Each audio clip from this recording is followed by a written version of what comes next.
ஒரு மகிழ்ச்சியான செய்தி. இதயம் நல்லெண்ணெயின் விலை லிட்டருக்கு ரூபாய் 105 குறைஞ்சிருக்கு. செப்டம்பர் 2023ல 1 லிட்டர் இதயம் நல்லெண்ணெயின் அதிகபட்ச விலை ரூபாய் 503. ஆனா இப்ப 1 லிட்டர் இதயம் நல்லெண்ணெயின் விலை ரூபாய் 398 மட்டும்தான் தமிழ்நாட்டுல. அப்ப இனிமே எல்லாரும் இதயம் நல்லெண்ணெய் வாங்கலாம் இல்ல? தென்னிந்திய ஃபார்வர்ட் பிளாக் கட்சி, என் பேர் திருமாரஞ்சித், நிறுவன தலைவர்.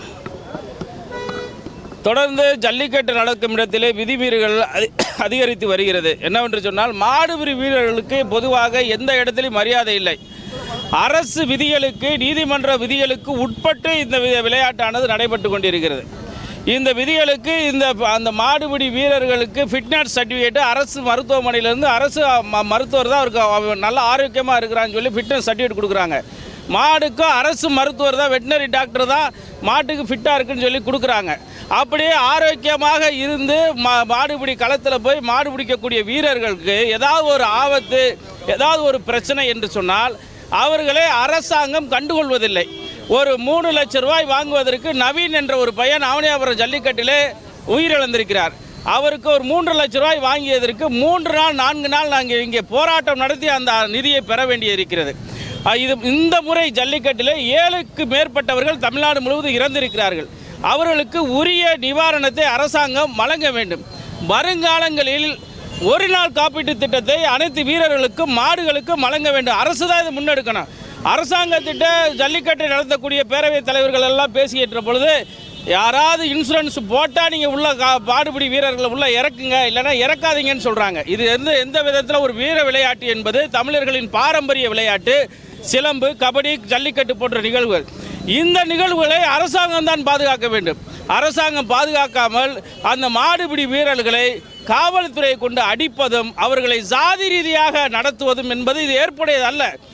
எந்த சமூகத்தை சேர்ந்தாலும் அவர் இந்த மாடை எதிர்கொள்பவன் ஒரு சுத்த வீரனாகத்தான் இருப்பான். அவன் வீரத்தை போற்ற வேண்டுமே தவிர சாதி ரீதியாக அந்த இடத்துல பாகுபாடு எல்லா இடத்திலும் இருக்கிறது. அந்த பாகுபாடை கலைந்து இந்த மாடு பிறவாடின்னு சொல்லுவாங்க. பிறவாடியில் இந்த மாடை வளர்த்து 1 மாதம் 2 மாதம் கடுமையாக பயிற்சி கொடுத்து அந்த மாட்டை கொண்டு வந்து பிறவாடியில் அடைக்கிறார்கள். அதற்கு பின்பாக தான் வாடிவாசலிலே கொண்டு வந்து அடைக்கிறார்கள், அதை வெளியே விடுறாங்க. அந்த பிறவாடியில் போனீங்கன்னா பிறவாடியில் இருக்கக்கூடிய அந்த மாடு வளர்க்கக்கூடியவர்களை அடிப்பதும் துன்புறுத்துவதும் போன்ற வேலைகள் எல்லா வாடிவாசல்லையும் இது நடக்குது. இதெல்லாம் தடுத்து நிறுத்தணும். பரிசு வழங்குவது பிரிட்டிஷ்காரன் காலத்தில் தான். ஒரு பரிசு கொடுத்தா தூக்கி எறிஞ்சு பிறக்க விடுவாங்க. அதன் நிலை இப்போ வரைக்கும் இந்த ஜல்லிக்கட்டில் நடக்குது. எந்த விளையாட்டிலும் உயிரோடு விளையாடக்கூடிய விளையாட்டு எந்த விளையாட்டும் இல்லை எனக்கு தெரிஞ்ச அளவுக்கு. அந்த ரெஸ்லிங் WWEக்கு அப்புறம் உயிரோடு விளையாடுவது மாடுகளோடு ஒரு விலங்கு 5 அறிவு படைத்த ஒரு மிருகத்தோடு ஒரு 6 அறிவு படைத்தவன் எதிர்கொண்டு நிற்கிறது. அந்த மாடு எந்த நிலையில் வரும்னு சொல்ல முடியாது. அப்படிப்பட்ட மாடை அவன் எதிர்கொள்கிறான். அவனுக்கு ஒரு உயிருக்கு ஒரு பாதுகாப்பு இல்லை. அப்படி ஒரு வீரனை ஒரு பரிசு கொடுக்குறப்ப ஒரு தொங்கி ஏறி கூட போடுறதில்ல. அவன் அந்த வெல்ட் மெஸ்ஸில் கையை வச்சு மேலே ஏறி நின்று அந்த பரிசு வாங்குறதுக்கு முன்னால் அவனை மஞ்சு சித்திரவதை பண்ணி அவன் மாடு வளர்ப்பவர்களை அசிங்கப்படுத்தி கட்சி ரீதியாக மாடுகளை கலட்டுவது, இது போன்ற நிலை அவல நிலை இங்கே தொடர்ந்து கொண்டிருக்கு தமிழ்நாடு முழுவதும். எங்கே மாடு கலட்டினாலும் அவரும் ஜல்லிக்கட்டிலே கலக்கக்கூடிய மாடுகளுக்கு மரியாதை அதிகம் என்று சொல்லிதான் உலக நாடுகளிலிருந்தெல்லாம் அங்கே மாடுகள் கலட்டப்படுகிறது. அந்த மாடை கொண்டு வருவதற்கு இவர்கள் ஒரு நாள் வாடிவாசலிலே வேலை பார்க்கிறார்கள். ஆனால் அந்த மாடை வாடிவாசலிலே கொண்டு வந்து கலட்டுவதற்கு ஆண்டு கணக்கில் அவர்கள் வேலை பார்க்கிறார்கள். அந்த 1 நிமிடம், அதிகபட்சம் அந்த வாடிவாசலே ஒரு 3 நிமிடம் தான் அந்த காளையை வந்து அங்கனக்குள்ளே நிற்கும். அதற்கு இவர்கள் ஆண்டு கணக்கில் வேலை பார்க்கிறார்கள். அப்படி வேலை பார்க்கக்கூடிய அந்த மாடு வளர்ப்பவர்களுக்கும் அங்கே மரியாதை இல்லை, மாடுபிடி வீரர்களுக்கு மரியாதை இல்லை. அவர்களுக்கு உரிய நிவாரணம் கொடுக்கறதில்ல. இறந்து போனான்னா அவனுக்கு உரிய நிவாரணம் கொடுக்கறதில்ல இந்த அரசாங்கம். அதற்கு போராட வேண்டியது இருக்குது, ஆர்ப்பாட்டம் பண்ண வேண்டியது இருக்குது. நாங்கள் எங்களை மாதிரி ஆளுங்க வீதியில் வந்து நிற்க வேண்டியது இருக்குது. இது ஒரு பாரம்பரியமான கலை. இனி மதுரை மாவட்டத்தில் அந்த அரசாங்கம் ஒவ்வொரு மாடுபிடி வீரனுக்கும் அரசாங்கம் காப்பீட்டு திட்டத்தில், எத்தனையோ காப்பீட்டு திட்டத்தில் கலைஞர் பேர்லையோ எத்தனையோ முன்னாள் முதல்வர்கள் பேரில் அறிவிக்கிறாங்க. தமிழக முதல்வருக்கு நாங்கள் கோரிக்கையாக வைக்கிறோம், அந்த மாடுபிடி வீரர்களுக்கும் அந்த மாட்டு உரிமையாளர்களும் அந்த பார்வையாளர்களுக்கும் உரிய நிவாரணத்தை காப்பீட்டு திட்டமாக 1 நாள் காப்பீட்டு திட்டமாகவாவது தமிழக முதல்வர் அமைச்சர் அறிவிக்கணும். தமிழக முதல்வருக்கு நாங்கள் கோரிக்கையாக வைக்கின்றோம். மேலார் நிவாரணம் கேட்டு மதுரை மாவட்ட ஆட்சித்தலைவர் அம்மாவை போய் பார்க்க போனோம். அவங்க போனதுலேருந்தே மரியாதை கொடுக்கல. மாடு குத்தி செத்தவங்களுக்கு நாங்கள் என்ன செய்ய முடியும்னு கேட்குறாங்க. நான் எப்படி நிவாரணம் கொடுக்க முடியும்னு கேட்குறாங்க. அது விளையாட்டு பிரிவில் வராது, நீங்கள் முதல்ல எங்களுக்கு அட்வைஸ் பண்ணுறாங்க. நான் சொன்னேன், அம்மா நீங்கள் ஒன்றும் செய்ய வேணாம், முதல்வருக்கு நாங்கள் கடிதம் வச்சுருக்கோம், இதை முதல்வருக்கு நீங்கள் எடுத்து சொல்லுங்கண்டா. நீங்கள் யார் உங்களை மாடு பிடிக்க வர சொன்னதுன்னு கேட்குறாங்க. செத்தது தான்.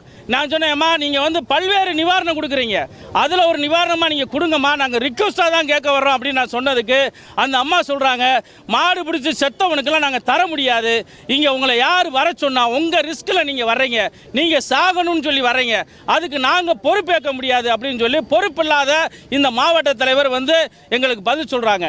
நாங்கள் என்ன சொல்கிறோம்மா, நீங்கள் ஒன்றும் செய்ய வேணாம், தமிழக முதல்வருக்கு நாங்கள் ஒரு கடிதம் வச்சுருக்கோம், இந்த கடிதத்தை நீங்கள் அனுப்புங்கன்னு சொன்னதுக்கு நீங்கள் எல்லாம் வெளியே போகிறீங்களா, உங்களை பூரா ரிமாண்ட் பண்ணவான்னு கேட்குறாங்க. போலீஸு காவல்துறைக்கு நாங்கள் கட்டுப்பட்டு மரியாதை நடக்கக்கூடியவங்க, ரிமாண்டுக்கு பயந்தவங்க இல்லை. ஒரு நல்ல விஷயத்துக்காக ரிமாண்ட் ஆனாலும் எங்களுக்கு ஒன்றும் கவலை இல்லை.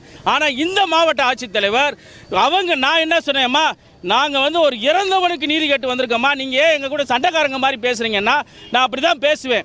ஒரு திமுகவினுடைய மாவட்ட செயலாளர் மாதிரி இவங்க நடந்துக்கிறாங்க. இந்த மாவட்ட தலைவர் ஆட்சி இங்கே இருக்கிற வரைக்கும் நல்லது சத்தியமாக நடக்காது.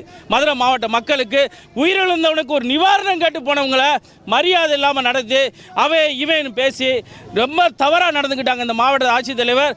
நான் இந்த இறந்தவங்களுக்கு தான் நிவாரணம் கேட்டேன், பல்வேறு நிவாரணம் கொடுக்குறீங்க, நீங்கள் கொடுங்கன்னு சொன்னதுக்கு சாகரவே செத்தது தான், நாங்கள் எதுவும் செய்ய முடியாதுன்னு சொல்லி ஒரு பதில் சொல்லி அனுப்புகிறாங்க. அதை சொல்கிறதுக்கு இவங்க முதலமைச்சர் கிடையாது, மாவட்ட ஆட்சித்தலைவர். இவங்க யார் முடியாதுன்னு சொல்ல முடியும்? நாங்கள் தமிழக முதல்வருக்கு நாங்கள் கோரிக்கை வச்சுருக்கோம், அதைத்தான் அவங்க செய்யணுமே தவிர இவங்க எதுக்கு எங்களை ரெஃப்யூஸ் பண்ணி உங்களை ரிமாண்ட் பண்ணிடுவேன் வெளியே போங்கன்னு சொல்லி அவமானப்படுத்தி அனுப்பிச்சிருக்காங்க. அதனால் உரிய நிவாரணம் அந்த குடும்பத்துக்கு கிடைக்கணும், அரசு வேலை கிடைக்கணும் தான் நாங்கள் போனோம். எங்கள் சொந்த பிரச்சனைக்கு போல. நான் ஒரு கட்சியினுடைய தலைவர், எனக்கே இந்த மரியாதை இல்லைன்னா இந்த பாவமான இந்த கிரீன்ஸ் டேல போய் இந்த வரிசையில் நிற்கிறான், இவனுக்கெல்லாம் என்ன கிடைக்க போகுது? அங்கே இதே தோணியில் தான் சொன்னாங்க, போலீஸ் காவல்துறை பக்கத்தில் இருந்தாங்க, மாடு பிடிச்சி செத்தவன் தான், அவனுக்கெல்லாம் நாங்கள் அரசாங்கம் தர முடியாது, அவன் ரிஸ்க் எடுத்து தான் வர்றான், அவன் செத்ததுக்கு எங்களுக்கு எந்த ரெஸ்பான்சிபிலிட்டியும் கிடையாது இப்படின்னே அந்த மாவட்ட ஆட்சித்தலைவர் சொல்கிறாங்க. ஒரு மாவட்ட செயலாளர் பேசுகிற மாதிரி பேசுகிறாங்க, ஒரு பொறுப்புள்ள மாவட்ட தலைவர் மாதிரி இவங்க பேசலை, ஆட்சியாளர் மாதிரி இவங்க பேசலை. அதனால் இவங்க மீது சரியான நடவடிக்கை எடுக்கணும். மாடுபிடி வீரர்களுக்கு நான் கோரிக்கை வைக்கிறேன். மதுரை மாவட்ட ஆட்சித்தலைவர் வந்து மாடுபிடி வீரர்களையும் மாடு வளர்ப்பவர்களையும் அவமானப்படுத்தி அசிங்கப்படுத்தியிருக்காங்க. அவங்க மீது தமிழ்நாடு முழுவதும் நீங்கள் வழக்கு தொடரணும்னு சொல்லி கேட்டு விடைபெறுகிறேன்.